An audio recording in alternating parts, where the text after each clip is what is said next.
Nero ചക്രവർത്തിയോടും പോരാടി സുവിശേഷ പ്രഘോഷണങ്ങൾ നടത്തിയതിന്റെ ദൃശ്യാവിഷ്കാരം അഭിമാന പുരസ്സരം ഞങ്ങൾ നിങ്ങൾക്കായി കാഴ്ചവെക്കുന്നു.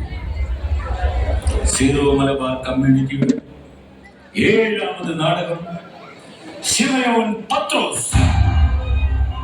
രചന അലക്സ് കലായാന്തി. സംവിധാനം റോയ് കൊളംബത്ത്.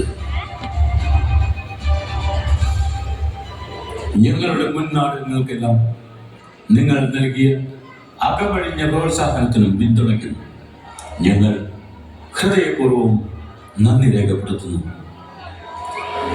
സുവിശേഷ പ്രഘോഷണത്തിന് ഏറെ വെല്ലുവിളി നേരിടുന്ന ഇക്കാലത്ത് വിശുദ്ധ പത്രോസിൽ നിന്നും സാർവത്രിക സഭയുടെ താക്കോലേറ്റ് വന്നു ഇടവകളിലും മിഷൻ പ്രദേശങ്ങളിലെ വിശ്വാസികൾക്കിടയിൽ പ്രവർത്തിക്കുന്ന സകല വൈദികർക്കുമായി ഞങ്ങൾ ഈ നാടകം സമർപ്പിക്കുന്നു. നാടകത്തിന്റെ ഭംഗിയായ അവതരണത്തിനും ആസ്വാദനത്തിനും ഏവരുടെയും ആത്മാർത്ഥമായ സഹകരണം പ്രതീക്ഷിച്ചുകൊണ്ട് ഞങ്ങൾ ആരംഭിക്കുന്നു. ശിമയോൻ പത്രോസ്.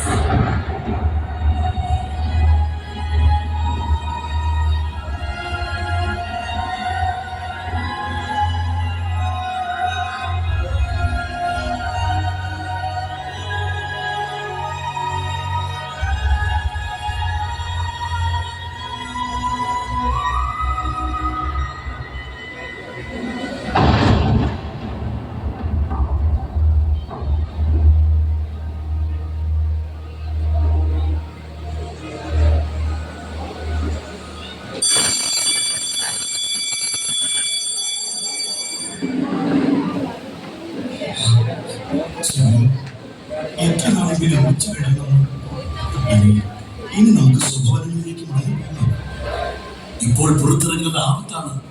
ഉദ്ധാനം ചെയ്ത യേശുവിന്റെ ശിഷ്യന്മാരെ തിരക്കി ഹെറോദോസിന്റെ പട്ടാളം നാലുപാടും പരക്കം പറയുകയാണ്. ശരിയാണ്, നാഥൻ ഉദ്ധാനം ചെയ്തിരിക്കുന്നു. സുഗന്ധദ്രവ്യങ്ങളും ലേപന വസ്തുക്കളും തയ്യാറാക്കി കല്ലറയെങ്കിൽ ചെന്ന് സ്ത്രീകളെ അമ്പരപ്പിച്ചുകൊണ്ട് യേശുവിന്റെ ശരീരം മറയപ്പെട്ടിരിക്കുന്നു. ഇതിനെല്ലാം നമ്മളും സാക്ഷികളാണ്. നമ്മുടെ ഗുരുവിനെ യഥാവിധി മനസ്സിലാക്കാതിരുന്നതാണ് നമുക്ക് പറ്റിയ തെറ്റ്. അല്പസമയം കഴിഞ്ഞാൽ നിങ്ങൾ എന്നെ കാണുകയില്ലെന്നും അല്പസമയം കഴിഞ്ഞാൽ കാണുമെന്നും അവൻ പറഞ്ഞതിന്റെ അർത്ഥമെന്ന് ഒന്നിനെ കുറിച്ച് നമുക്ക് വേണ്ടത്ര ഗ്രാഹ്യമില്ലാതെ പോയി എന്നത് വാസ്തവം. എന്തായാലും ഒരു കാര്യം ഉറപ്പാണ്, ഉയർത്തെഴുന്നേറ്റ് യേശുവിന്റെ ശിഷ്യന്മാരെ കണ്ടാൽ അവർ നമ്മയും കുരിശിലേറ്റുമെന്ന് തീർച്ചയാണ്. ഈ പ്രതിസന്ധി മറികടക്കാൻ നാഥനും പഠിപ്പിച്ചിരുന്ന പ്രാർത്ഥന നമുക്ക് ആവർത്തിച്ചാൽ, സ്വർഗത്തിൽ വാഴും ഞങ്ങൾ തൻ നാഥ, സ്വർഗത്തിൽ വാഴും ഞങ്ങൾ തൻ നാഥ, നിൻ നാമം പൂജിതമാകണമേ, നിൻ നാമം പൂജിതമാകണമേ, വരണം നിൻ രാജ്യം, സ്വർഗത്തിലെ പോലെ നിന്നുള്ളും പാലിലുമായിടയണം, വരണം നിൻ രാജ്യം, സ്വർഗത്തിലെ പോലെ ഭൂമിയിലുമായിടയണം.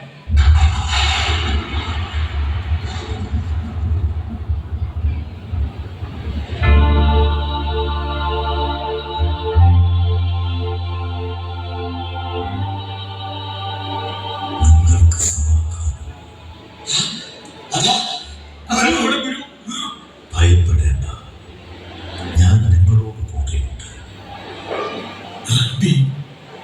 അങ്ങ് വീണ്ടും പ്രത്യക്ഷനായിരിക്കുന്നുവോ? ദൈവരാജ്യത്തിന്റെ രഹസ്യങ്ങൾ വെളിപ്പെടുത്തി തരാൻ യോഗ്യരായ ശിഷ്യഗണങ്ങളെ, നിങ്ങൾ ധൈര്യമായിരിക്കും. പരിശുദ്ധാത്മാവ് നിങ്ങളിൽ താമസിക്കും. നിങ്ങൾ പോയി സകല ജനതകളോടും ദൈവത്തിന്റെ സുവിശേഷം പ്രഘോഷിക്കും. നിങ്ങൾ ചെന്നെത്തുന്ന ഏത് ദേശവും സ്വന്തം ദേശം പോലെ പരിചിതവും അവിടുത്തെ ഭാഷ മാതൃഭാഷ പോലെ കരഗതവുമാകും.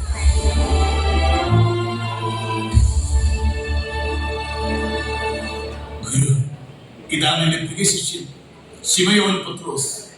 ദൈവരാജ്യത്തിന്റെ സുവിശേഷം സകല സൃഷ്ടികളോടും ഉദ്ഘോഷിക്കാൻ ഞാനിതാ സന്നദ്ധനായിരിക്കുന്നു. എന്നെ അനുഗ്രഹിച്ചാൽ നിങ്ങൾക്ക് നന്മ വരട്ടെ.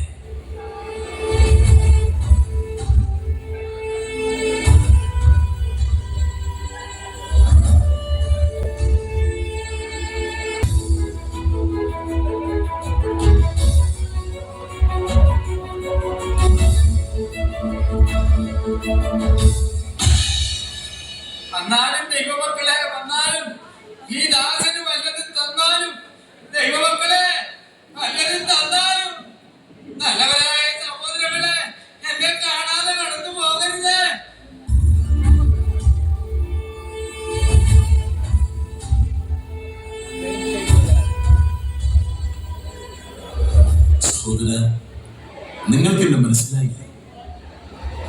എന്റെ നേരെ നോക്കുക. എന്റെ പക്കൽ വെള്ളിയോ സ്വർണ്ണമോ ഇല്ല. എനിക്കുള്ളത് നിനക്ക് ഞാൻ തരുന്നു. നസ്രായനായ യേശുവിന്റെ നാമത്തിൽ എഴുന്നേറ്റ് നടക്കുക. അത്ഭുതമായിരിക്കുന്നു. എന്റെ ശോഷിച്ച കാലുകൾ നിവർത്തുന്നു. 40 വർഷത്തോളമായി ഞാൻ ഈ സുന്ദര കവാടത്തിൽ ഇരുന്ന് യാചിക്കുന്നു. ആരും എന്നോട് ദയ കാണിച്ചിട്ടില്ല. സഹോദര, നിങ്ങളാണ് എന്റെ ദൈവം. ഇതെല്ലാം സാധ്യമായത് നമ്മുടെ രക്ഷകനായ യേശുവിന്റെ കാരുണ്യത്താലാണ്. അതിനാൽ നന്ദി പറയേണ്ടത് യേശുവിനോടാണ്. യേശുവേ നന്ദി, 1000 നന്ദി. യേശുവേ നിനക്ക് നന്ദി, യേശുവേ നിനക്ക് നന്ദി.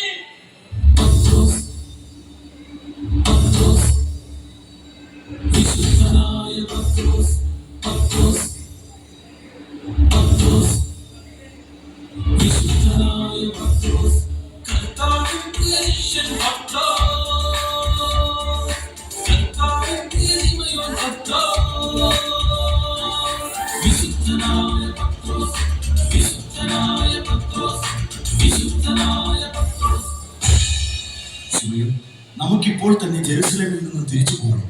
യോപ്പായിൽ നിന്റെ ശിഷ്യഗണങ്ങൾ നിന്നെ വിളിപ്പിച്ചതിൽ എന്തെങ്കിലും പ്രത്യേക ഉദ്ദേശം ഉണ്ടായിരിക്കും. വരൂ, നമുക്കിപ്പോൾ തന്നെ യോപ്പായിലേക്ക് പോകാം.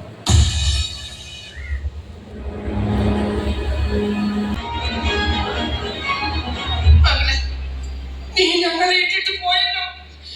എനിക്കിത് സഹിക്കാൻ വയ്യ. എന്റെ പൊന്നുമോളെ, എത്ര വിശുദ്ധിയിലും അച്ചടക്കത്തിലും ജീവിച്ചവളാണ് തബീത്ത. യേശുവിനെ പ്രതി ഒരുപാട് കഷ്ടവസ്ഥകൾ സഹിച്ച് ഒടുവിൽ രോഗം മൂർച്ഛിച്ച് മരിക്കേണ്ടി വന്നു. തബീത്ത, നിന്നെ ഇനി ഞങ്ങൾക്ക് കാണാൻ പറ്റില്ലല്ലോ മകളെ. ചെറുപ്പത്തിൽ തന്നെ ആഴമായ വിശ്വാസവും പക്വതയാർന്ന പെരുമാറ്റവും കൊണ്ട് നീ ഈ സാധുക്കളുടെ മനസ്സിൽ ഇടം നേടിയില്ലേ? നിന്റെ മരണത്തിന് ഞങ്ങൾ സാക്ഷിയാകേണ്ടി വന്നല്ലോ. ശിവയോ, താങ്കൾ എന്താണ് വരാൻ വൈകിയത്? നിന്റെ പ്രിയ ശിഷ്യ തബീത്ത ലോകത്തോട് വിട പറഞ്ഞിരിക്കുന്നു.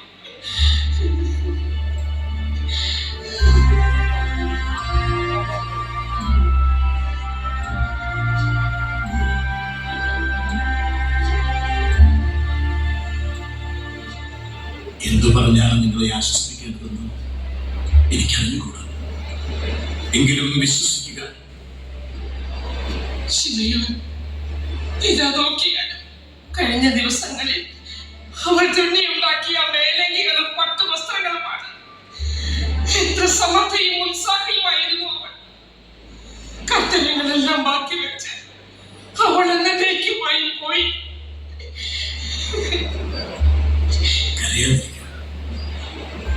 എല്ലാവരും മറ്റു നേരത്തേക്ക് പുറത്തേക്ക് ഇറങ്ങി നിൽക്കും. അങ്ങനെ ആവട്ടെ.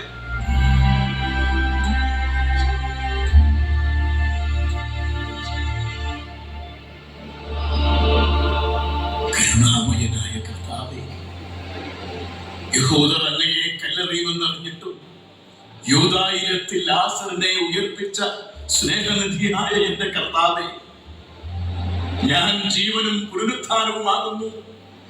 എന്നിൽ വിശ്വസിക്കുന്നവൻ മരിച്ചാലും ജീവിക്കും. അങ്ങനെ ജീവിക്കുകയും വിശ്വസിക്കുകയും ചെയ്യുന്നവൻ ഒരിക്കലും മരിക്കുകയില്ല എന്ന് അവിടുന്ന് മാർത്തയോട് അരുൾ ചെയ്തത് ഇപ്പോൾ സ്മരിക്കുന്നു. അങ്ങയുടെ കാരുണ്യം പ്രത്യാശപൂർവം കാത്തിരിക്കുന്ന ഈ സാധുക്കളോട് മനസ്സലിവ് തോന്നി. നിഷ്കളങ്കയായ ഈ പെൺകുട്ടിയുടെ ജീവൻ തിരികെ തരയണമേ കർത്താവേ, തിരികെ തരയണമേ. തബീത്ത, എഴുന്നേൽക്കൂ.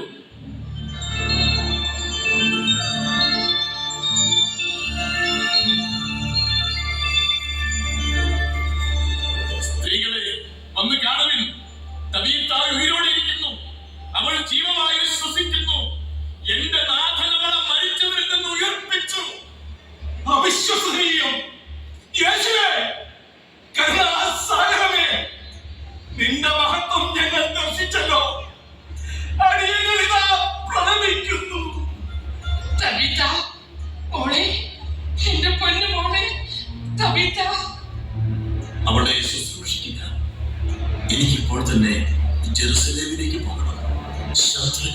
പിന്നാലെ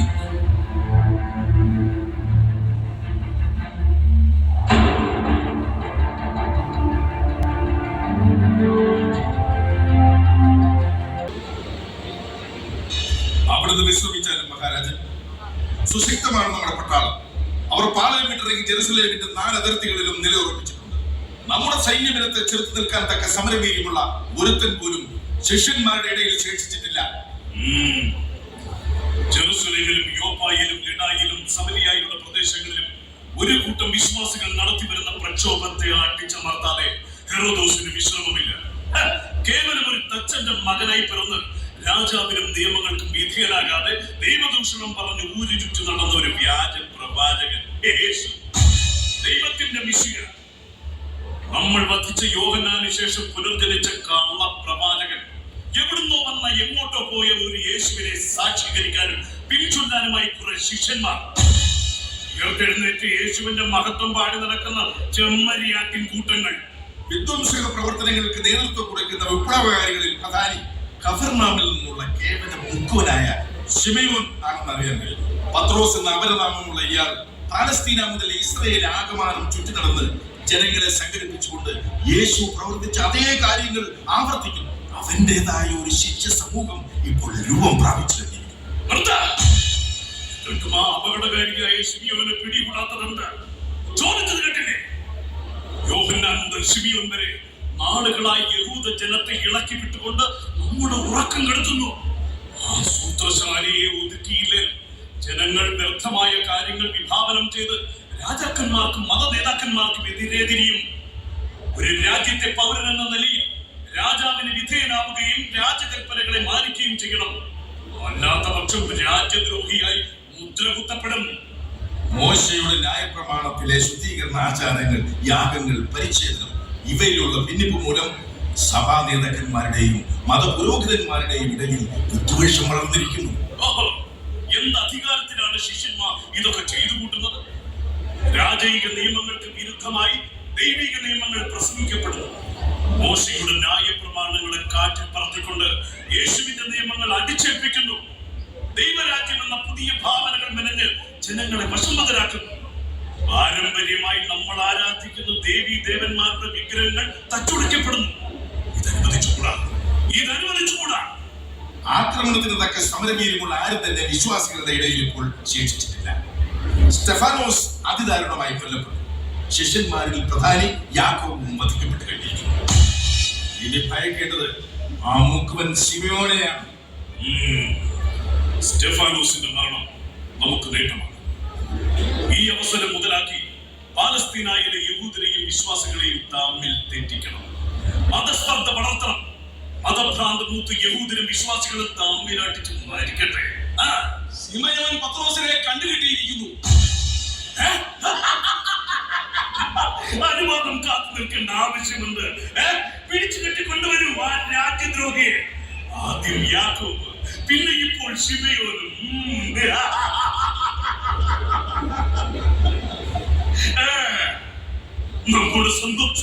നമ്മുടെ സന്തോഷം ഇന്ന് അധികമായി ഇരട്ടിച്ചിരിക്കുന്നു. കൊണ്ടുവരൂ.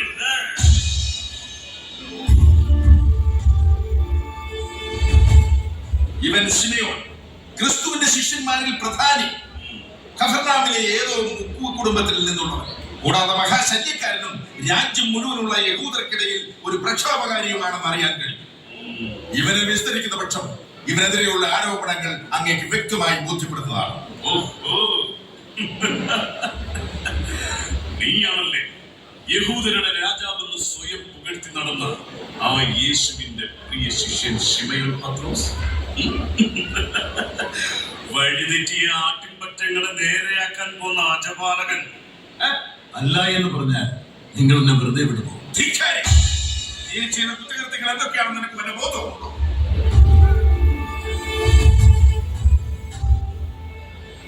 മനുഷ്യരക്ഷയ്ക്ക് വേണ്ടി ഭൂമിയിൽ ജന്മമെടുത്ത യേശു ക്രിസ്തുവിന്റെ ദൈവത്വവും പുത്രത്വവും അവന്റെ കൂടെ നടന്ന് മനസ്സിലാക്കിയ ശിഷ്യന്മാരായ ഞങ്ങൾ പറയുന്ന സത്യങ്ങളെ കലാപമെന്നും പ്രക്ഷോഭമെന്നും പേരിട്ട് വളച്ചൊടിക്കുന്നത് മൂഢതരവും വിവരദോഷവുമാണ്. കേട്ടില്ലേ മഹാരാജൻ? ഈ തൊണ്ടടിയായ മുക്കുവനെ പണ്ടേ വധിക്കേണ്ടതായിരുന്നു. ഒരു രാജാവിനോട് തട്ടിക്കയറാനും ദേവാലയത്തിൽ നിയമജ്ഞരോടും ഫരിസേയരോടും തർക്കിക്കാനും തക്ക പാണ്ഡിത്യം കേവലം മീൻപിടുത്തക്കാരനായ ഒരു മുക്കുവന എവിടുന്നു? യോപ്പായിൽ വെച്ച് മരിച്ച ബാലികയെ ഉയർപ്പിച്ചെന്ന് കേട്ടപ്പോൾ തന്നെ നിന്നെ വധിക്കണമായിരുന്നു. നീയുമായി യേശുവിന്റെ ഒപ്പം ചേർന്ന് അത്ഭുതങ്ങൾ കാട്ടി നമ്മെ വിഡ്ഢിയാക്കി. മരിച്ചവളെ ഉയർപ്പിച്ച് പ്രസിദ്ധനാവുകയും ചെയ്തു. ഇതിന്റെയൊക്കെ പിന്നിൽ പ്രവർത്തിച്ച ശക്തി ആ യേശുവിന്റെതാണ്. ആണോ? കുരിശിൽ തറച്ചു കൊന്നിട്ടും അവന്റെ വീര ഇതിഹാസങ്ങൾ നിലയ്ക്കുന്നേയില്ല. നസ്രയനായ യേശുവിനെ പരിശുദ്ധാത്മാവിനാലും ശക്തിയാലും ദൈവം എങ്ങനെ അഭിഷേകം ചെയ്തുവെന്നും അവൻ എപ്രകാരം നന്മ പ്രവർത്തിച്ചുകൊണ്ട് രോഗികളെ സുഖപ്പെടുത്തിയെന്നും നിങ്ങൾക്കറിയാം. ദൈവം അവരോട് കൂടെ ഉണ്ടായിരുന്നു. യഹൂദന്മാരുടെ ദേശത്തും യെരുശലേമിലും അവൻ ചെയ്ത എല്ലാ കാര്യങ്ങൾക്കും ഞാൻ സാക്ഷിയാണ്. എന്നാൽ നിങ്ങൾ അവനും മരണത്തിൽ ഏൽപ്പിച്ചു കൊടുത്തു. എന്നാൽ അവൻ 3-ാം ദിവസം ഉയർപ്പിക്കപ്പെടുകയും പ്രത്യക്ഷനാവുകയും ചെയ്തു. അവന്റെ മഹത്വം നിങ്ങളും ദർശിച്ചതല്ലേ? സൈന്യാധിപൻ, അതിഭ്രമം തലയ്ക്ക് പിടിച്ച ഈ ഭ്രാന്തന്റെ വാക്കുകൾ നിങ്ങളും ശ്രദ്ധിച്ചില്ലേ? ഇവന് കാരാഗൃഹമോ അതോ വധശിക്ഷയോ?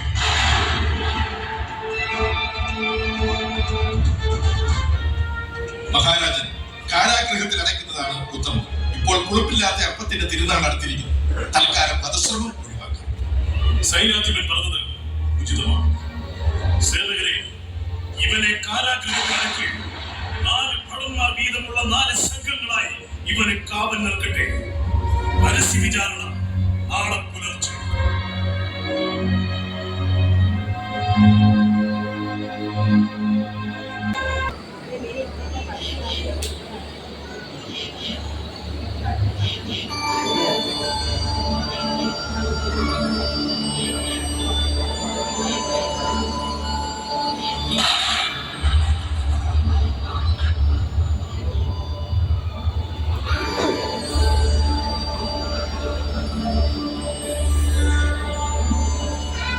ശിമയോൻ, ശിമയോൻ, വേഗം എഴുന്നേൽക്കുക. നീ അരമുറുക്കി പാദരക്ഷകൾ അണിയുക. എന്നിട്ട് എന്റെ പിന്നാലെ ഗമിക്കുക.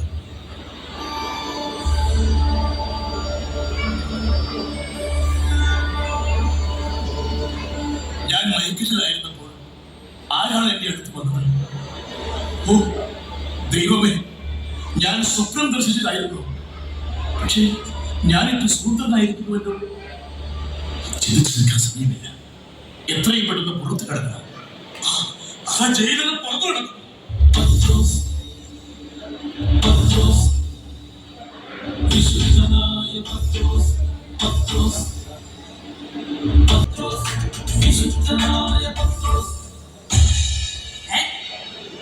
നിങ്ങളിതിന്റെ പുറത്ത് കിടന്ന് കാര്യകരം തർച്ചം വെളിയിരിക്കും. വാതില് പഴയ വഴി കൂട്ടി വിട്ടിരിക്കുന്നു. ഇതിലെന്തോ മറിമായ കൊണ്ടല്ലോ. ദൈവത്തിന് അസാധ്യമായി ഒന്നുമില്ല. ചങ്ങല അഴിച്ച് നിങ്ങളെ സ്വതന്ത്രനാക്കിയ വ്യക്തി ആ യേശുവായിരിക്കും. മരിച്ചിട്ട് ഉയർന്നവരല്ലേ. എനിക്ക് അവനെ ഒന്നും കാണാൻ കഴിഞ്ഞില്ല. അനേകം തവണ യേശുവിനെ കാണാൻ ഞാൻ പതുങ്ങി നിങ്ങളുടെ ഇടയിൽ വന്നിട്ടുണ്ട്. എന്നാ ഹെറോദേസിനെ പേടിച്ചിട്ട് ഞാനിത് ആരോടും പറഞ്ഞിട്ടില്ല. ഉചിതമായ സമയവും കാലവും ആഗതമാകുമ്പോൾ യേശുവിനെ ദർശിക്കും. കാണുന്നവർ അവിടുത്തോട് കൂടെ ആയിരിക്കുകയും ചെയ്യും. നിങ്ങളെ രക്ഷപ്പെട്ട കാര്യം ഞാൻ ആരോടും പറയില്ല. ഹെറോദേസിന്റെ കാവലനായി കുറച്ച് ഞാൻ പടുത്തു. എനിക്ക് എന്തെങ്കിലും നന്മകൾ ചെയ്ത് ആത്മാവിനെ രക്ഷിക്കണം. ഇത് മാനസാന്തരത്തിന്റെ വാക്കുകളാണെങ്കിൽ നിങ്ങളും ഇന്നു മുതൽ ക്രിസ്തുവിന്റെ കൂട്ടായ്മയിലെ അംഗമാണ്. എന്റെ അടുത്ത പ്രവർത്തന മേഖല റോമായിലാണ്. ദൈവഭയമില്ലാത്ത അസാന്മാർഗികളും ദൈവനിഷേധികളും അധമവികാരത്തിനും പരസംഗത്തിനും പേരുകെട്ട അധപ്പതിച്ച തലമുറയാണ് ഇപ്പോൾ റോമായിലും. കൂടാതെ അവിടുത്തെ ചക്രവർത്തി നീറോ ക്രൂരതയുടെ മൂർത്തിഭാവമാണ്. എനിക്കുടൻ തന്നെ റോമായിലേക്ക് പോകേണ്ടതുണ്ട്.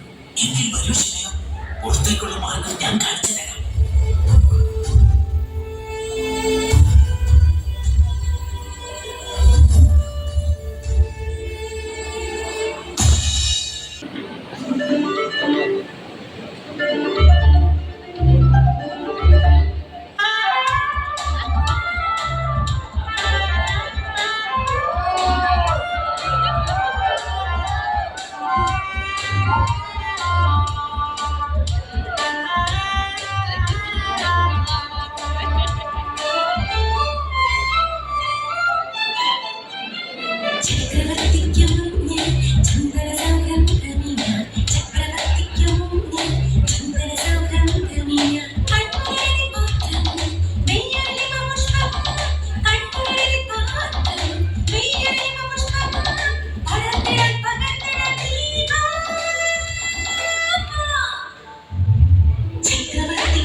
മറ്റുമൊക്കെയായി സഭ കൊടുക്കുമ്പോ മർമ്മപ്രധാനമായ ചില കാര്യങ്ങൾ അങ്ങ് സൗകര്യപൂർവ്വം വിസ്മരിച്ചു കളയുകയാണ്. അങ്ങേ ഞാൻ പ്രതീക്ഷിച്ചിരിക്കുകയായിരുന്നു. പണ്ഡിതനെന്താണ് പരാതി? കുറച്ചു നാളായി റോമയിൽ ആധിപത്യം സ്ഥാപിച്ച് പ്രധാനപ്പെട്ട നമ്മുടെ പ്രവിശ്യകൾ കയ്യേറി സുവിശേഷ പ്രവർത്തനം നടത്തുന്ന ശിമയോൻ പത്രോസിനെ കുറിച്ച് തന്നെ. പലസ്തീനിയായി ഹെറോദോസിന്റെ കാരാഗൃഹത്തിൽ നിന്ന് ചാടിപ്പോയ ശിമയോൻ റോമയിൽ കടന്നുകൂടിയിട്ട് കൊല്ലങ്ങൾ എത്ര കഴിഞ്ഞു. എന്നിട്ട് ഇതുവരെ പിടിക്കാൻ കഴിഞ്ഞില്ലെന്ന് മാത്രമല്ല, നമ്മൾ എത്രയൊക്കെ അടിച്ചമർത്തിയിട്ടും സംഖ്യാബലം കൊണ്ടും നേതൃബലം കൊണ്ടും നാൾക്കുനാൾ പ്രബലപ്പെട്ടു വരികയാണ് ക്രിസ്ത്യാനികൾ. അങ്ങനെ പോയാൽ ആ മതഭ്രാന്തന്മാർ റോമാ നഗരത്തെ ഒരു ക്രിസ്തു രാഷ്ട്രമാക്കി പരിവർത്തനപ്പെടുത്തുമോ എന്നൊരു ആശങ്ക. ആശങ്ക വേണ്ട പണ്ഡിതരെ. ഒരു കാലത്തും തകർക്കപ്പെടാത്ത ഒന്നാണ് റോമ സാമ്രാജ്യം. സൈന്യബലത്തിലും ആയുധബലത്തിലും നമ്മെ തോൽപ്പിക്കാൻ ഇന്നൊരു ശക്തിയും വളർന്നിട്ടില്ല. റോമായ്ക്ക് എല്ലാ രാഷ്ട്രങ്ങളെക്കാളും വിഭിന്നമായി മഹത്തായ നീതിന്യായ വ്യവസ്ഥകളും വേറിട്ട കുറ്റവിചാരണ രീതികളും. റോമ സാമ്രാജ്യത്തിന്റെ അസ്തിത്വത്തിന് മാനദണ്ഡങ്ങളില്ല. അതൊക്കെ എനിക്ക് മനസ്സിലുള്ളതല്ലേ. എന്നാൽ ഈ ക്രിസ്ത്യാനികൾ അധികാരികളെ വകവയ്ക്കുന്നില്ലല്ലോ. ക്രിസ്തുവിനെയല്ലേ ആദരിക്കുന്നത്. എല്ലാവരും ചവിട്ടി വധിക്കുന്ന അടിമകൾ മുതൽ റോമൻ സൈന്യത്തിന്റെ ഉന്നതർ വരെ ക്രിസ്തുവിന്റെ മാർപ്പരിക ശക്തിയിൽ ലയിക്കുകയാണ്. ഒരിക്കൽ ക്രിസ്ത്യാനികളെ തകർക്കാൻ അധികാരപത്രവും തേടി ഡമാസ്കസിലേക്ക് പോയ സൗൾ പിന്നീട് ക്രിസ്ത്യാനിയായി മാറിയ കഥ അങ്ങ് കേട്ടിട്ടില്ലേ? ഇതിന്റെയൊക്കെ അർത്ഥം എന്താ? നമ്മളും ആ നസ്രയനായ ക്രിസ്തുവിൽ വിശ്വസിക്കണമെന്നാണോ? ക്രിസ്തുവിൽ വിശ്വസിക്കുന്നവരെ ഈ നീറോ തകർത്ത് കളയും. നീറോ ചക്രവർത്തിയുടെ ഭരണവർഷത്തിൽ ക്രിസ്ത്യാനി എന്നല്ല മറ്റൊരു തരത്തിൽപ്പെട്ട ബാഹ്യശക്തികളെയും രാജ്യത്ത് നിഴൽക്കൂത്ത് നടത്തുവാൻ അനുവദിക്കുകയില്ല. എന്നയാണോ കേവലം ബുദ്ധനായ ഒരു ശിമയോൻ പത്രോസ്? നമ്മുടെ സൈന്യാധിപൻ സൈറസ് ഇപ്പോൾ തന്നെ ആ രാജ്യദ്രോഹിയെ പിടിച്ചു കെട്ടി നമ്മുടെ സമക്ഷം കൊണ്ടുവരും എന്ന് നമുക്ക് ഉറപ്പുണ്ട്. പ്രഭു, മനോബലത്തിലും സംഖ്യാബലത്തിലും ഇപ്പോൾ ക്രിസ്ത്യാനികൾ മുന്നിലാണ്. യേശു എന്ന അവരുടെ പ്രവാചകനിൽ അവർ അത്ര കണ്ട് വിശ്വസിക്കുന്നു. ധരിക്കാൻ പട്ടുവസ്ത്രങ്ങളോ പാർക്കാൻ സുഖപ്രദമായ ശൈത്യഗൃഹങ്ങളോ ഇങ്ങോട്ട് ഇഷ്ടപ്പെടുന്നില്ല. തിരുവോരം തടയുന്ന പാപികളോടും രോഗികളോടും ഒപ്പമാണ് സഹവാസം. വിഷയാസക്തി തൊട്ട് തീണ്ടിയിട്ടില്ലാത്തതിനാൽ സ്ത്രീകളോടും ബഹുമാനമാണ്. ഇക്കാര്യങ്ങളെല്ലാം റോമയുടെ ഭരണ സമ്പ്രദായത്തെ എങ്ങനെ മാറ്റിമറിക്കുമെന്നാണ് പണ്ഡിതർ ആശങ്കപ്പെടുന്നത്. അല്ല മഹാറാണി, നമ്മുടെ ആരാധനാമൂർത്തിയായ അസ്താർത്തെ ദേവിയുടെ ശക്തി പ്രഭാവത്തെ ഈ ക്രിസ്ത്യാനികൾ തടഞ്ഞു വച്ചിരിക്കുന്നു. തന്നെയുമല്ല, റോമായുടെ ഐശ്വര്യദേവിയായി വിളങ്ങുന്ന അസ്താർത്തയുടെ വിഗ്രഹങ്ങൾ പലയിടത്തും തച്ചുടയ്ക്കപ്പെടുന്നു. ദേവീ ചൈതന്യം അസ്തമിച്ചാൽ റോമയുടെ പ്രതാപം നശിക്കില്ലേ? ഇല്ല പണ്ഡിതരെ, ഇന്നോ ഇന്നലെയോ പൊട്ടിമുളച്ചതല്ല റോമൻ സാമ്രാജ്യം. തലമുറകളായി മാറി മാറി വന്ന ചക്രവർത്തിമാരുടെ യുദ്ധക്കൊതിയും സാമ്രാജ്യ വാഴ്ചയും കൊണ്ട് പടുത്തുയർത്തിയതാണ് ഈ പ്രതാപം. ആൾക്കുനാൾ ബലപ്പെട്ടു വരുന്നവരാണ് റോമാക്കാർ. മുൻ ചക്രവർത്തിമാരായ ക്ലോഡിയസിന്റെയും ക്ലാവുദിയൂസിന്റെയും കൗരത്തിന്റെ സ്പന്ദനങ്ങൾ ഇപ്പോഴും റോമൻ തെരുവീഥികളിൽ അലയടിച്ചുകൊണ്ടിരിക്കുന്നു. കലികുട ചക്രവർത്തിയുടെ വീരകൃത്യങ്ങൾ ജനങ്ങൾ മറന്നിട്ടില്ല. ഇനി നമ്മുടെ അസ്തർത്ത ദേവിയേക്കാൾ ശക്തി ചൈതന്യം ഈ യഹൂദ ക്രിസ്ത്യാനികൾ ആരാധിക്കുന്ന യേശുദേവൻ ഉണ്ടെങ്കിലോ? അതുകൊണ്ടാണോ പണ്ഡിതൻ പറഞ്ഞതുപോലെ അസ്താർത്തയുടെ ശക്തി ക്ഷയിച്ചു പോയത്? സംഭവിമല്ല റാണി, നമ്മുടെ ഭാഗ്യദേവതയാണ് അസ്താർത്തെ. അവളുടെ ശക്തി ചൈതന്യവും കടാക്ഷവും കൊണ്ടാണ് നമ്മൾ അനേകം യുദ്ധങ്ങൾ ജയിച്ചതും രാജ്യങ്ങൾ പിടിച്ചടക്കിയതും. അസ്താർത്തയുടെ അനുഗ്രഹം റോമയിൽ ഒരു കാലത്തും അസ്തമിക്കുകയില്ല. ചക്രവർത്തി നീറോ വിജയിച്ചാൽ ഗലീലിയ പ്രദേശങ്ങളിൽ പട്ടാളം നടത്തിയ ആസൂത്രിത നീക്കം വിജയകരമായിരുന്നു. സുവിശേഷ പ്രവർത്തനം നടത്തിയ ഒരു കൂട്ടം യുവാക്കളെ അതിഘോരമായി പീഡിപ്പിച്ച് തടവിലാക്കാൻ കഴിഞ്ഞിട്ടുണ്ട്. സൈന്യാധിപൻ, ഗലീലിയയിൽ വെച്ച് എത്ര ക്രിസ്ത്യാനികൾ വധിക്കപ്പെട്ടു എന്ന് മാത്രം പറഞ്ഞാൽ മതി. 1000.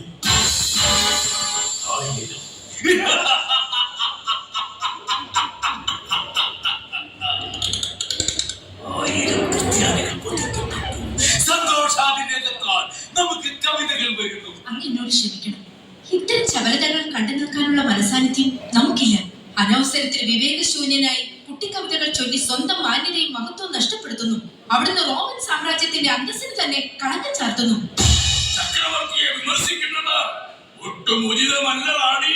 യുദ്ധമെന്നും നീറോയ്ക്ക് ഹരമാണ്. ആയിരങ്ങളുടെ തലയരിഞ്ഞ ദൂതുമായി ഗല്ലിയിൽ നിന്ന് മടങ്ങിയെത്തിയ സൈന്യാധിപൻ സൈറസിന്റെ വാക്കുകൾ ശ്രമിച്ച മാത്രയിൽ നമുക്ക് ഉൾപ്പുളകമുണ്ടായി. കവിതകൾ പിറന്നു. താല്പര്യമില്ലാത്തവർക്ക് പിരിഞ്ഞു പോകാം. നഗരത്തിലെ പ്രധാന നിരത്തുകൾ കയ്യേറി സുവിശേഷ പ്രസംഗം നടത്തിയ ഒരു കൂട്ടം ക്രൈസ്തവ സ്ത്രീകളെയും തടവുകാരാക്കി ബന്ധിച്ചു കൊണ്ടുവന്നിട്ടുണ്ട്. എന്തൊരു അധർമ്മമാണ് നിങ്ങളൊക്കെ ചെയ്തു കൂട്ടുന്നത്. ഒരു രാജാവ് ധർമ്മനിഷ്ഠയോടെ ഭരണം നടത്തണം. അവന്റെ കൽപ്പനകൾ സേവകന്മാർ നീതിയുക്തമായി നിർവഹിക്കുകയും വേണം. സ്ത്രീകളെ പീഡിപ്പിച്ച് തടവിലാക്കുന്നത് കൊണ്ട് ഒരിക്കലും ഒരു രാജ്യത്തിന്റെ യശസ് വർദ്ധിക്കുകയില്ല. അബലകളായ സ്ത്രീകളെ പീഡിപ്പിക്കുന്ന ഈ സാമ്രാജ്യം എന്നെ അധപ്പതിച്ചു കഴിഞ്ഞു. അവളുടെ വാക്കുകളിൽ സ്ഫുരിക്കുന്ന ക്രിസ്തീയ ചൈതന്യം നിങ്ങൾ ശ്രദ്ധിച്ചു.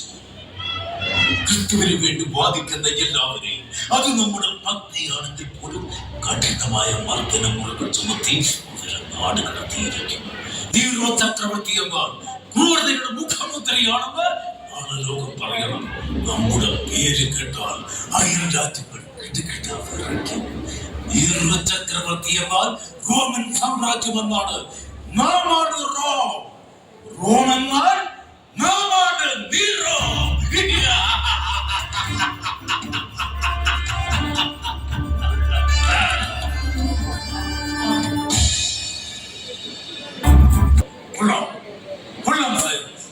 ഈ പറഞ്ഞ കഥ നമുക്ക് വളരെ ഇഷ്ടം. അതേ തിരുമനസ്, ഞാൻ പറഞ്ഞു വന്നത് പണ്ട് കാലത്ത് അനേകം വീരയോദ്ധാക്കൾ സ്വന്തം ജീവൻ ബലി കൊടുത്തും യുദ്ധം ചെയ്തും കൊള്ളയടിച്ചും പടുത്തുയർത്തിയത് തന്നെയാണ് ഇന്ന് ഈ കാണുന്ന റോമൻ സാമ്രാജ്യം. എന്താണ് ശരിയാണ് സൈറസ് പറഞ്ഞത്. ലോകത്തുള്ള എല്ലാ രാജ്യങ്ങളിലും വെച്ച് നമ്മൾ ബലവാന്മാർ. നമ്മെ പരാജയപ്പെടുത്തുവാൻ ആരാളും സാധ്യമല്ല. നമ്മോട് എതിർക്കാൻ വന്ന എത്ര രാജ്യങ്ങൾ പിടിച്ചെടുത്ത് റോമൻ പട്ടാള ഭരണത്തിൽ കൊണ്ടുവന്നിരിക്കുന്നു. ഗ്രീസ്, സ്പെയിൻ, ഈ ലോകരാഷ്ട്രങ്ങൾ നമ്മുടെ അടിമകളായിരുന്നില്ലേ? നമ്മുടെ അധീനതയിലുള്ള എത്ര നാട്ടുരാജ്യങ്ങൾ ഇപ്പോഴും ലോകത്തെല്ലായിടത്തും റോമൻ കോളനികൾ സ്ഥാപിച്ചുകൊണ്ട് നമ്മൾ അവരെ അടിച്ചു ഭരിച്ചു. അത്രയ്ക്ക് പ്രബലന്മാരായതുകൊണ്ടാണ് റോമൻ ചക്രവർത്തിമാർ കിരീടം ധരിക്കുകയോ ചെങ്കുപ്പായ മണിയുകയോ ചെയ്യാത്തത്. പ്രവൃത്തികളിലൂടെയാണ് പ്രകടമാകേണ്ടത്.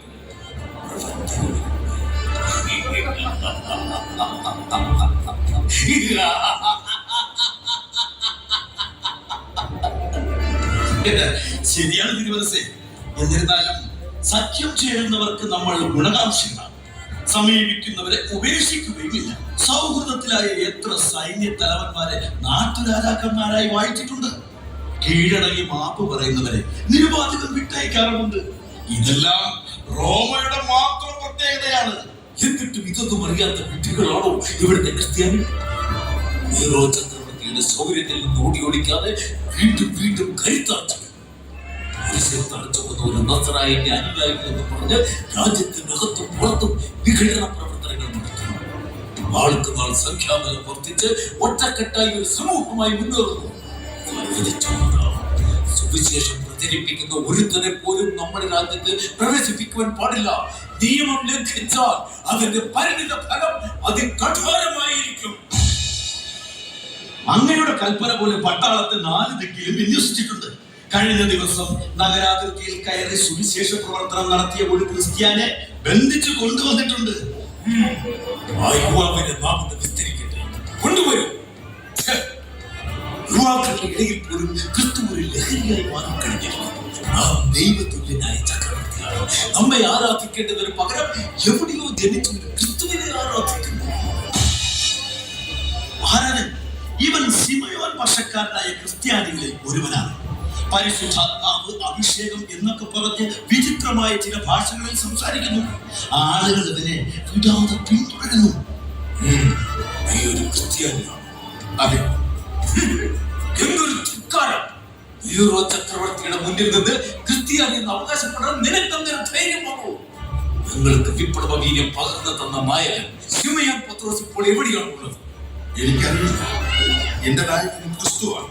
കുരിശിൽ തുറച്ചുകൊന്ന ഒരു കുറ്റവാളിയെ ആരാധിക്കുന്നത് തികച്ചും അടിസ്ഥാനരഹിതമാണ്. അത്ഭുതങ്ങൾ കാട്ടി ജനങ്ങളെ സ്തബ്ധരാക്കുന്നതും ജ്ഞാനസ്നാനം എന്ന പേരിൽ ക്രിസ്തു സഭയിൽ ചേർക്കുന്നതും നിയമവിരുദ്ധമാണ്. ക്രിസ്തു എനിക്ക് ജീവശ്വാസം, സുവിശേഷം എന്റെ രക്ഷ. എനിക്കാരെയും പേടിയില്ല. പ്രഭോ, അങ്ങ് ആജ്ഞാപിച്ചാലും ഇവൻ എന്ത് ശിക്ഷയാണ് കൊടുക്കേണ്ടത്? ഞാൻ പോലെ സമരവീരമുള്ള എത്ര യുവാക്കളെ നാം കണ്ടിരിക്കുന്നു. അവരാരും ഇന്നേ ഭൂമിയിൽ ശേഷിച്ചിട്ടില്ല. രണ്ട് വഴികളാണ് നിനക്ക് മുന്നിലുള്ളത്. ഒന്നുകിൽ രാജ്യം വിട്ടുപോകുക, അല്ലെങ്കിൽ കുറ്റം ഏറ്റുപറഞ്ഞ് ഇവിടെ അടിമയായി ജീവിക്കുക. ഇത് രണ്ടും എനിക്ക് സ്വീകാര്യമല്ല.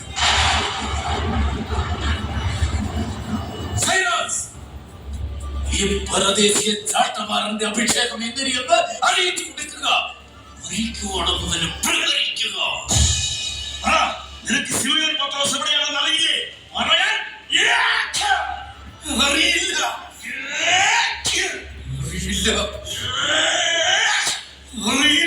അറിയാൻ നീ ചക്രവർത്തിയോട് വാദിക്കും അല്ലേ? നിന്റെ യേശു ദൈവമാണെങ്കിൽ അവൻ നിന്നെ രക്ഷിക്കുന്നതൊന്ന് കാണട്ടെ. ഈ രാജ്യദ്രോഹിയെ അതിക്രൂരമായി കൊലപ്പെടുത്തുവാൻ നാം കൽപ്പനയിടുന്നു. ആ ഗറില്ല മലയിൽ കൊണ്ടുപോയി ഇരുവൃക്ഷത്തിൽ ചേർത്ത് കെട്ടി ശരീരം രണ്ട് ഭാഗങ്ങളായി ഛേദിച്ചു കളയൂ. രക്തം കാട്ടിച്ച് നാക്കി കുടിക്കട്ടെ. ഇത് തന്നെയാണ് ഇവനുള്ള ശിക്ഷ.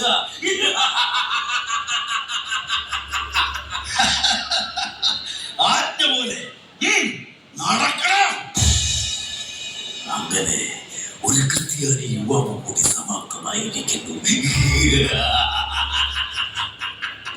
ഇന്ന് വിജയത്തിന്റെ ദിനമാണ്. ചക്രവർത്തി നീറോ ക്രിസ്ത്യാനികളുടെ മേൽ ആധിപത്യം നേടിയതിന്റെ സുഖസൂചന. മതിയാക്കുക. അങ്ങ് എന്താണ് ഈ പ്രവർത്തിച്ചത്? ഒരാളെ മൃതപ്രായനാവുന്നത് വരെ ക്ഷതമേൽപ്പിക്കാൻ തക്ക കുറ്റം അയാൾ എന്താണ് ചെയ്തത്? അവൻ ക്രിസ്ത്യാനിയായതുകൊണ്ട്, നമ്മുടെ കൽപ്പനകളെ ലംഘിച്ച് സുവിശേഷ പ്രഘോഷണം നടത്തിയതുകൊണ്ട്, ഒരുവനെ പരസ്യമായി വിചാരണ ചെയ്യാതെയും കുറ്റം വിധിക്കാതെയും ചമ്മട്ടി കൊണ്ട് അടിക്കുന്നതും വധശിക്ഷയ്ക്ക് വിധിക്കുന്നതും നിയമാനുസൃതമാണോ? നാഴികയ്ക്ക് 40 വട്ടവും റോമാക്കാരുടെ നീതിന്യായ വ്യവസ്ഥകളെ പുകഴ്ത്തുന്ന അങ്ങേക്ക് തെറ്റുപറ്റിയോ? ശബ്ദിക്കരുത്. നീ ഒരുങ്ങി നമ്മുടെ ആജ്ഞാനുവർത്തിയായി ഒരിടത്തിരുന്നു കൊള്ളണം. ചക്രവർത്തി നീർവയെ ചോദ്യം ചെയ്താൽ നിന്നെയും പീഡിപ്പിച്ച് പരലോകം കാണിച്ചിരിക്കും. വെച്ചോളൂ, ഇത് നീർവയാണ്, നീർവ ചക്രവർത്തി.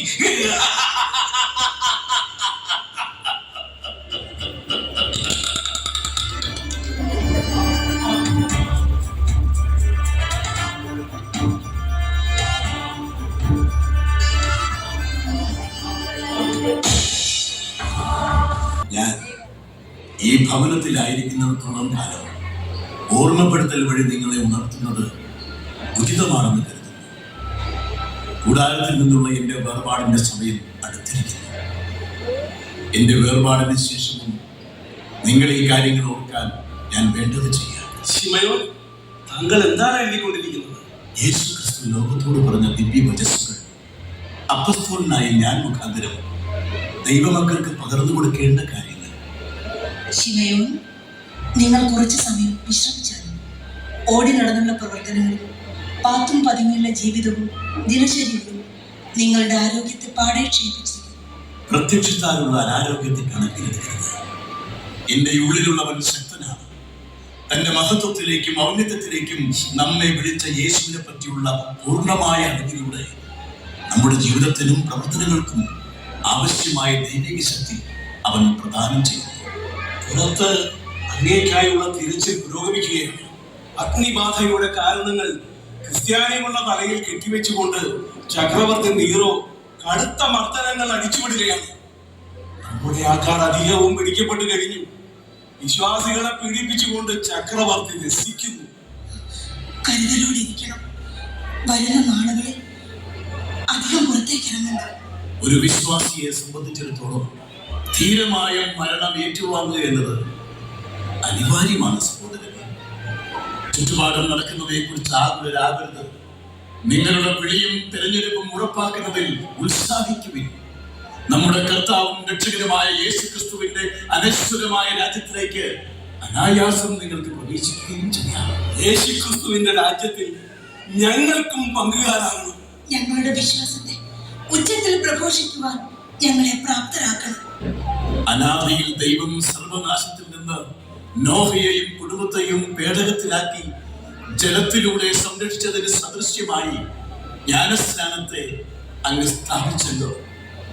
ഇത് നിങ്ങളുടെ ശരീരത്തിലെ മാലിന്യത്തിന്റെ നിർമ്മാർജ്ജനമല്ല, മറിച്ച് ശുദ്ധ മനസാക്ഷിക്കായി യേശു ക്രിസ്തുവിന്റെ ഉത്ഥാനം വഴി ദൈവത്തോട് നടത്തുന്ന പ്രാർത്ഥനയാണ്. പറഞ്ഞറിയിക്കാനാവാത്ത എന്തോ ഒരു ദിവ്യാനുഭൂതി എന്നിൽ പ്രതീതമായി.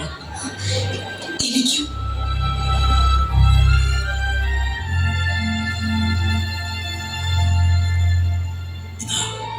ഇത് നിങ്ങൾ സൂക്ഷിക്കുന്നു. ഇത് വെറും ഒരു തുകൽച്ചൊന്നല്ല. കർത്താവായ യേശു ക്രിസ്തു ലോകത്തെ എത്രമാത്രം സ്നേഹിച്ചുവെന്നും അവന്റെ മഹത്വപൂർണമായ പ്രത്യാഗമനത്തെ പറ്റിയും സൂചിപ്പിക്കുന്ന എഴുതപ്പെട്ട ദൃഷ്ടാന്തങ്ങളാണ്. വരും തലമുറയ്ക്ക് ക്രിസ്തുവിനുള്ള പരിജ്ഞാനം ഈ സ്രോതസ്സുകളിലൂടെ പകർന്നു കിട്ടും. ഈ പ്രബോധനങ്ങൾ കൈപ്പറ്റാനുള്ള ഭാഗ്യം ഞങ്ങൾക്ക് ലഭിച്ചല്ലോ. അങ്ങനെ കുറച്ചു നേരം വിശ്രമിച്ചാൽ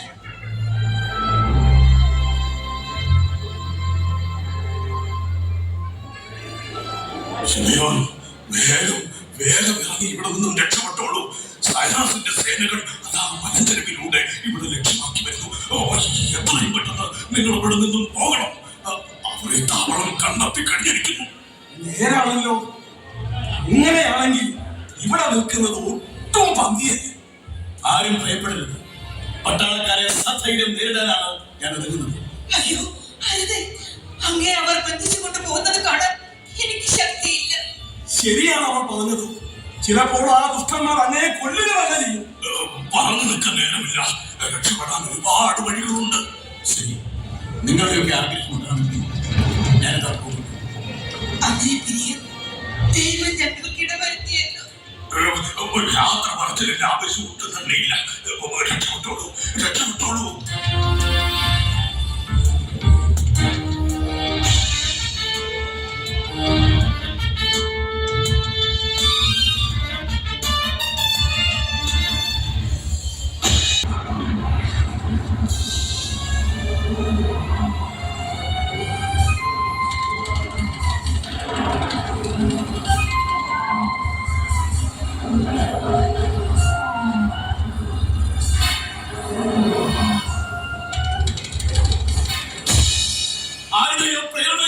ഞാൻ ഓടുന്നത് പോലെ എന്റെ തല കീഴ്മേൽ മറിയുകയാണ്. ചുറ്റുമെന്റെ അന്ധകാരം വ്യാപിച്ചത് സൂര്യൻ മറയപ്പെട്ടോ അതോ ഭൂമി ഒരുക്കമാണോ? ഈ തുറസായ സ്ഥലത്തേക്ക് എന്നെ ചുഴറ്റിയെറിഞ്ഞ ശക്തി ആരാണ്? ഈ വിജനതയിൽ എന്നെ പിന്തുടരുന്നത് ആരാണ്? ആരാണെന്നാണ് ചോദിച്ചത്. പരീക്ഷയിൽ വിട്ടകന്നിരിക്കുന്നു. ആകാശം മാറിത്തുടങ്ങിയിരിക്കുന്നു.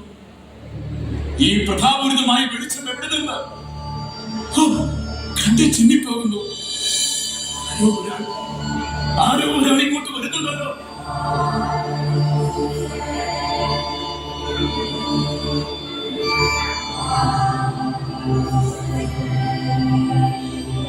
കർത്താവേ, നീയും എങ്ങോട്ട്? ഇത് സത്യമോ മിഥ്യയോ? സത്യമാണ് ശിവയോ. ഞാൻ കുരിശു മരണം വരിക്കാനായി പോകുന്നു. കർത്താവേ, നീ ഒരിക്കൽ കുരിശിൽ മരിച്ചതല്ലേ? വീണ്ടും നീ പോവുകയാണ്. പിന്തിരിഞ്ഞോടുന്നത് ഭീരുക്കളാണ് ശിവയോ. കർത്താവേ, എനിക്ക് തെറ്റുപറ്റി നാഥ, എന്നോട് പൊറുക്കണേ. കുഞ്ഞുങ്ങളെ പോലെ വൃദ്ധാവിൽ ലഭിക്കുന്നത് ജീവനും ശരീരവും തളർന്ന് പ്രജ്ഞയറ്റവനെ പോലെ ആകരുത്. സ്വർഗരാജ്യത്തിന്റെ താക്കോൽ സൂക്ഷിപ്പുകാരനായ നീ ഭാഗ്യവാനാണ്. അതെ, ഞാൻ ഭാഗ്യവാനാണ്. ഞാൻ ഭാഗ്യവാനാണ്. സുവിശേഷം എന്റെ രക്ഷയും മരണം എനിക്ക് നേട്ടവുമാണ്. നീതിയുടെ സിംഹാസനം നിനക്കായി ഒരുക്കപ്പെട്ട് കഴിഞ്ഞിരിക്കുന്നു. എന്റെ രാജ്യത്തിൽ മാലാഖമാരോടും സ്വർഗീയ ഗണങ്ങളോടും കൂടെ പ്രവേശിക്കുവാനുള്ള കാലം ആസന്നമായി. വരൂ.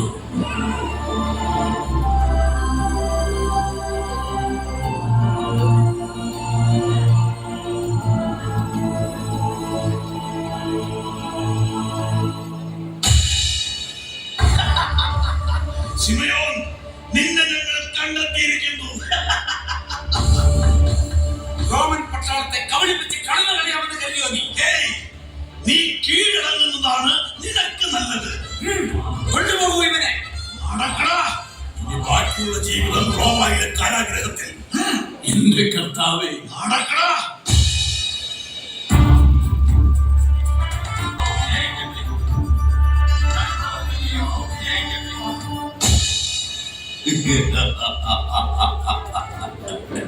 ക്രിസ്തുവിന്റെ അനുയായിക്കും സാർവത്രിക സഭകളുടെ പരമാധികാരിയും എന്ന സ്ഥാനം അലങ്കരിച്ചവനുമായ ശിമയോൻ പത്രോസ് ജെറുസലേമിലും അന്ത്യോക്യയിലും റോമായിലും യേശുവെന്ന യഹൂദ പുരുഷനെ പ്രസിദ്ധപ്പെടുത്തിയതിനും അന്ധവിശ്വാസങ്ങൾ പ്രചരിപ്പിച്ചതിനും പട്ടാളക്കാരുടെ കൈകളിൽ അകപ്പെടാതെ സൂത്രത്തിൽ റോമായിൽ ഒളിച്ചു പാർത്തതിനും വധശിക്ഷയിൽ കുറഞ്ഞതൊന്നും നീ അർപ്പിക്കുന്നില്ല.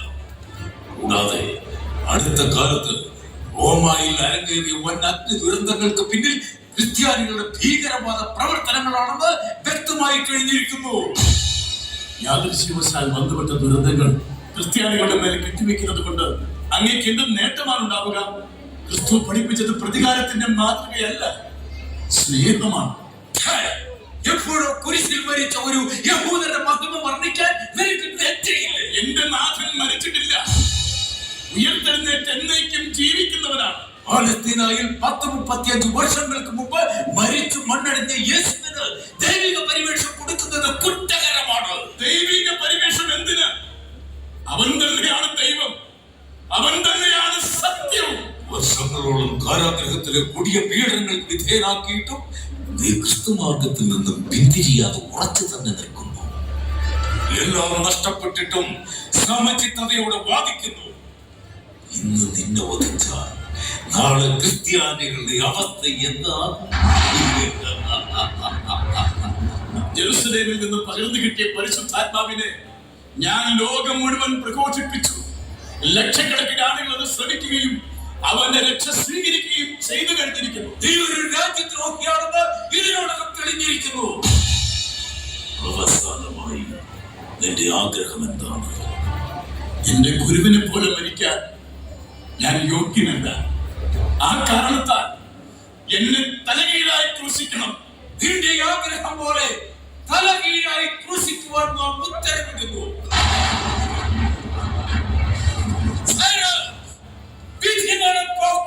അവിടുത്തെ കൽപ്പന പോലെ.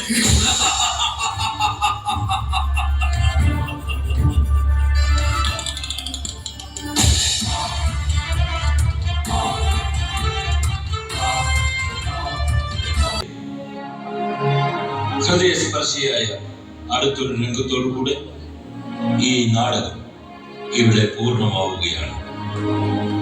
ഈ നാടകത്തിന്റെ അരങ്ങിലും അണിയറയിലും പ്രവർത്തിച്ചവരെ ഞങ്ങളൊന്ന് പരിചയപ്പെടുത്തട്ടെ.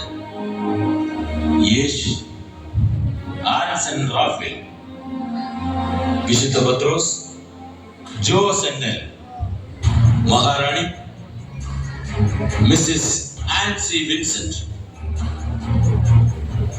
സബീത, കുമാരി അനീന അജു, സബീതയുടെ മാതാവ് മിസ്സിസ് ദാനിയ സനൽ, കൊട്ടാരം നർത്തകിമാർ Miss Joshna Joshy, Miss Akhila Sojan, Nero ചക്രവർത്തി, ജോസ് അഗസ്റ്റിൻ, ഹെറോദസ്, റോയ് ഫ്രാൻസിസ്, സൈന്യാധിപൻ നിഖിൽ ജേക്കബ്, വിദൂഷകൻ ജോസ് പി പി, സൈറസ് പുരുഷോത്തമൻ, സബീതയുടെ പിതാവ് സനൽ പോൾ, മുടന്തനും തടവറ കാവൽക്കാരനും ജിബിൻ ബേബി, ക്രിസ്ത്യാനി യുവാവും അനുയായി ബിജു എം എൻ, അന്ത്രയോസ്, ബിനു ജോസഫ്, ശബ്ദവും പിടിച്ചതും pro sound Surath, editing Zion Roy. മനോഹരമായ ഈ ഓഡിറ്റോറിയവും സ്റ്റേജ് ഞങ്ങൾക്ക് അനുവദിച്ചു തന്ന മലങ്കര മേരി മാതാ സ്കൂളിലെ എല്ലാ വൈദികർക്കും നന്ദി അർപ്പിച്ചുകൊണ്ട് നാടകം തുടരുന്നു.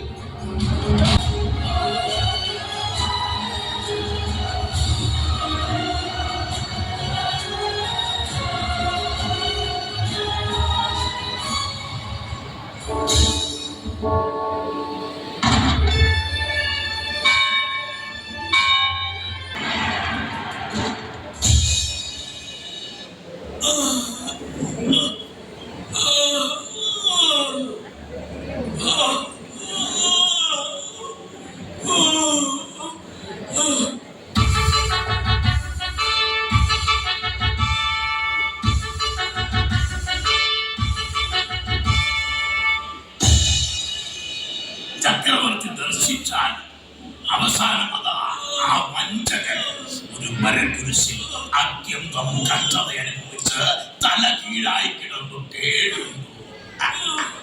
ഈ നിമിഷം അവൻ ചെയ്ത എല്ലാ കുറ്റങ്ങളെ കുറിച്ചും അവന് ബോധ്യം വന്നതാണ്. ശിമയോൻ, നീ എത്ര വലിയ നായകനായിരുന്നാൽ പോലും ഇന്ന് ഈ വത്തിക്കാൻ കുന്നിൽ 2 മരത്തടികൾക്കിടയിൽ ജീവന് വേണ്ടി ഈ ദാരുണാന്ത്യം നീ ചോദിച്ചു വാങ്ങിയത്. വർഷം കാരാഗ്രഹത്തിൽ കിടന്ന് പീഡനങ്ങൾക്ക് വിധേയനായിട്ട് നമുക്കത് ഒരു സമൂഹത്തെ കെട്ടിപ്പടുത്തുന്നീ റോമാ സാമ്രാജ്യത്തെ തകർക്കാൻ ശ്രമിച്ചു. നമ്മുടെ റോമാ സാമ്രാജ്യം വരെ ഒരു ക്രിസ്തു രാജ്യമാക്കി മാറ്റുവാൻ നീ കിണഞ്ഞു പരിശ്രമിച്ചു.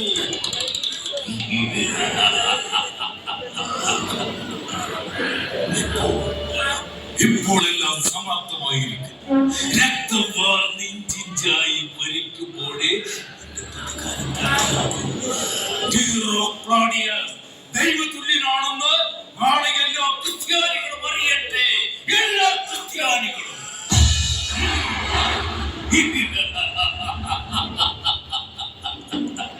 വരൂ.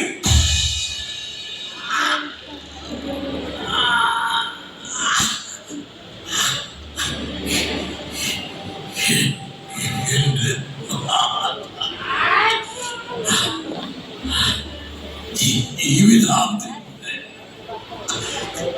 ഞാൻ നല്ല ഓട്ടോടി എന്റെ ദ്രൗപദി ഞാനിതാ പൂർത്തിയാണ്. എന്റെ മരണം നിന്റെ വിജയമാണ്. സ്വീകരിച്ചാൽ എന്റെ ആത്മാവിനെ നിന്റെ കരങ്ങളിൽ സമർപ്പിക്കും.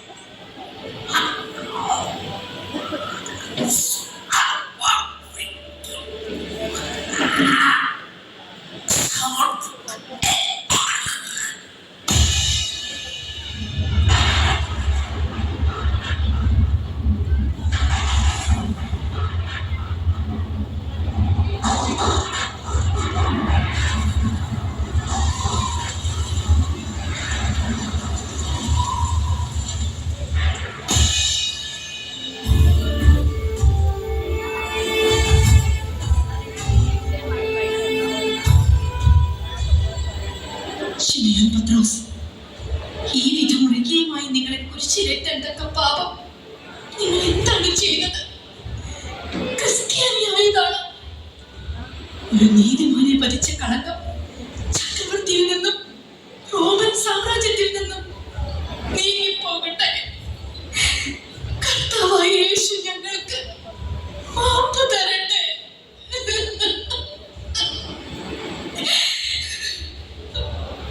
ശിമയോൻ, ഞാൻ നീറോ ചക്രവർത്തിയുടെ ഏറ്റവും വിശ്വസ്തനായ സേവകനാണ്. ഒരിക്കൽ വിലന്നുവയ്ക്കാൻ ഈ കൈവിനെ സ്പർശിച്ചപ്പോഴാണ് ഞാനൊരു ക്രിസ്ത്യാനിയാണെന്ന് തിരിച്ചറിഞ്ഞിരിക്കുന്നത്. ഇന്നുവരെ താങ്കളെ ഞാൻ നിശബ്ദനായി പിന്തുടരുകയായിരുന്നു. എന്റെ വിശ്വാസത്തെ എനിക്ക് സംരക്ഷിക്കണം. അതുപോലെ തന്നെ എന്നെ ഏൽപ്പിച്ച ഉത്തരവാദിത്വം അത് ഭംഗിയായി നിർവഹിക്കുകയും വേണം. എന്നോട് ക്ഷമിക്കും.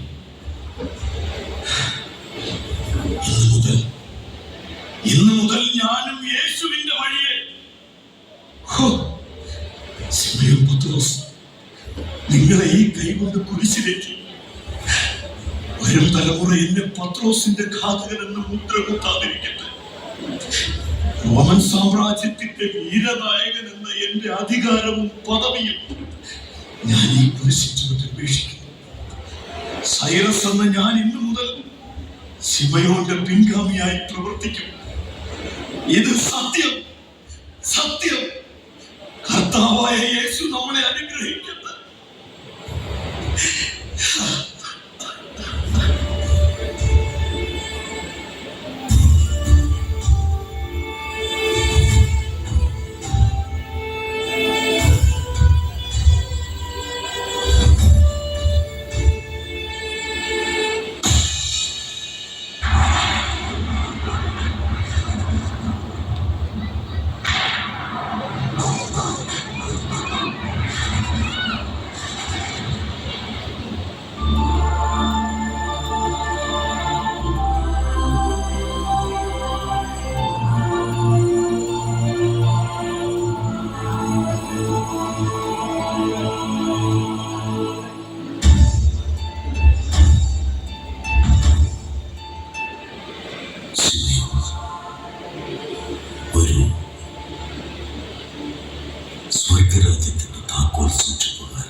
പത്രോസ്